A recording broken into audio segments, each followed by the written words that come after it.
Before we hop into the video, we are doing a giveaway. We're giving away $1,000 worth of Amazon gift cards and an iPhone 11 Pro. To enter, make sure you leave a like on this video, subscribe to the YouTube channel, and comment down below something interesting that you found in the video. And to better your chances, come back to future videos that we release and do the same thing over there.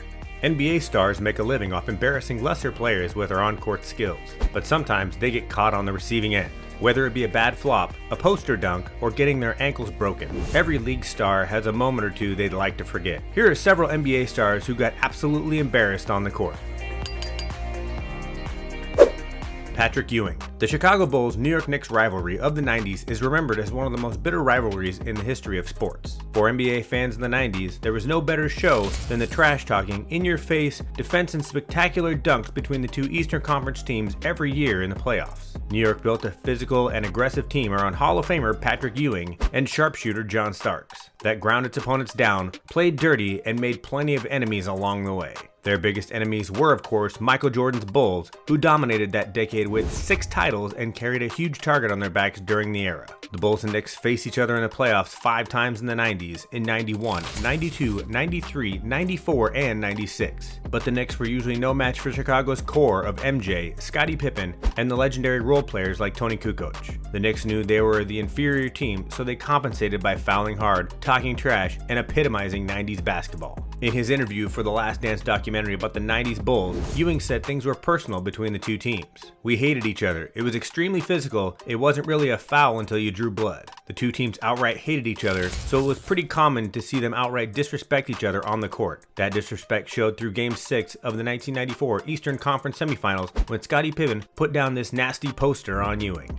Not only did Scottie absolutely humiliate Ewing with this dunk, but he made things worse by stepping over him while Ewing was on the ground. Ewing shoved him off and the two had to be physically separated, at which point Scottie ran over to Spike Lee on the sidelines and told him to sit down. Awesome moments for Scottie, but not so much for Patrick Ewing. The Knicks would go on to beat the Bulls that series, but MJ would come back from retirement the following year and crush New York on the road in Chicago's 4th championship and 2nd three-peat of the decade. Paul Pierce. Boston Celtics legend Paul Pierce has had his fair share of embarrassing moments over his 19-year career.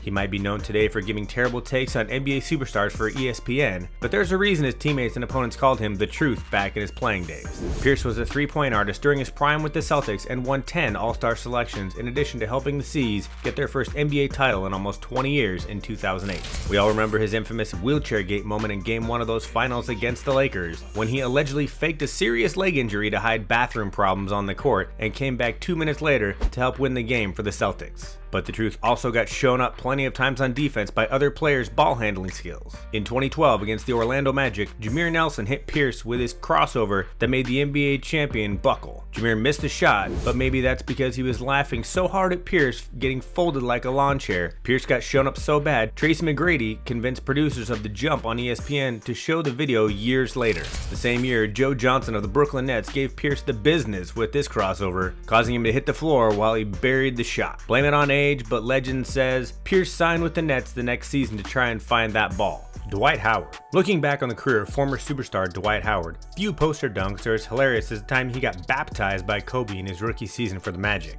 Dwight went into his rookie season in 2004 with plenty of hype behind him. After a star-studded high school career at Southwest Atlanta Christian Academy as the #1 high school player in the nation, Howard decided to skip college in favor of going first in the '04 draft. Scouts and team executives saw unmatched potential in Howard due to his freakish athleticism, rare build, and defensive skill set. But on November 12th of that same year, Kobe showed the rookie Howard that he still had a lot to learn if he was going to slow him down. The Lakers were in Orlando that night and trailing the Magic 82-74 late in the 3rd quarter when Bryant came off a Lamar Odom screen and split 2 defenders on his way to the paint. Howard came over from the weak side and looked to be caught between contesting the dunk and attempting to take the charge.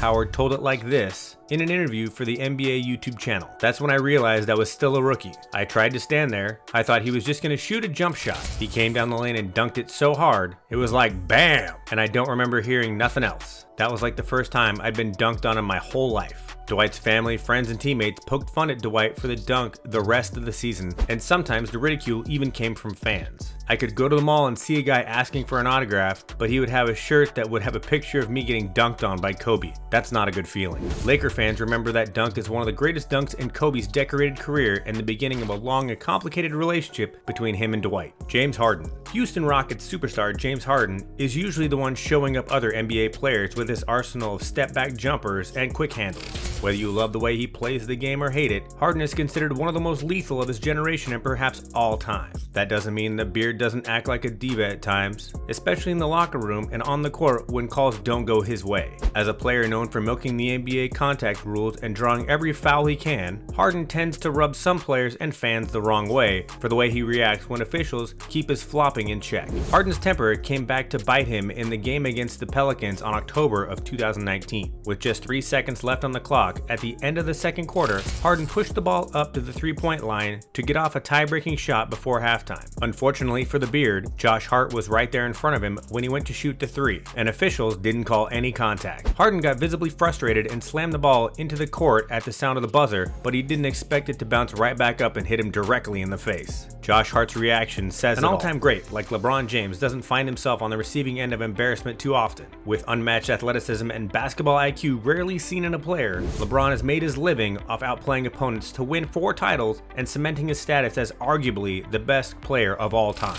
That doesn't mean he hasn't been shown up a time or two. In 2018, a rookie, Jason Tatum, showed the world that even LeBron isn't safe from getting posterized in the paint during Game 7 of the Eastern Conference Finals that year. Tatum made waves worldwide in the fourth quarter of a close game when he caught the ball at the point, split 2 Cavs defenders, and threw down a one-handed jam over LeBron to put the game within 2 points. The Cavs would eventually take the game and the series, but the world knew Tatum was for real after putting the king of the NBA in his place. After the game, he told reporters that he had to get LeBron back after 2 big shots he hit over him in Cleveland earlier in the series.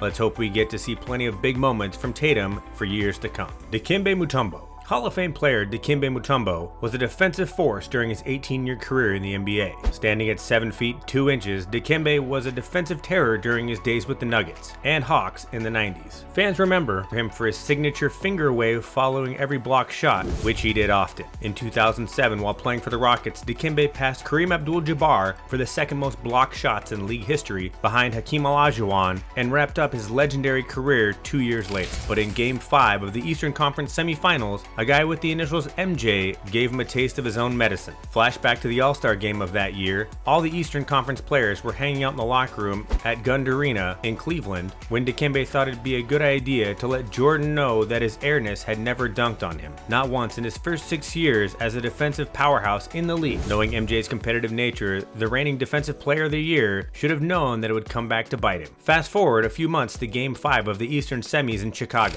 when history was made. The Hawks were down 3-1 to the Bulls, but still hoped to claw their way back into the series. The Bulls would later dash their hopes of an upset, but not before MJ caught a baseline pass from Luke Longley and threw it down right in Dikembe's face. The ensuing finger wave MJ gave Dikembe would go down as one of the most disrespectful moments between 2 superstars in the history of the league. Kevin Durant. KD is another player who usually does the posterizing, but in December of 2017, he got absolutely embarrassed not 1, not 2, but 3 times by role players in a road game against the Lakers. The first one happened with 4 minutes left in the first quarter when Julius Randle caught the ball around the free throw line on the break and went at the rim with a full head of steam. KD was no match for Randle and his momentum. Then a few minutes later, Jordan Clarkson took the ball all the way up court and made KD look helpless as he threw down a one-handed jam in his face. But the real poster came from Larry Nance Jr. Nance took a bounce pass near the wing, accelerated, and threw down one of the nastiest dunks of the year over the former MVP and 10-time All-Star.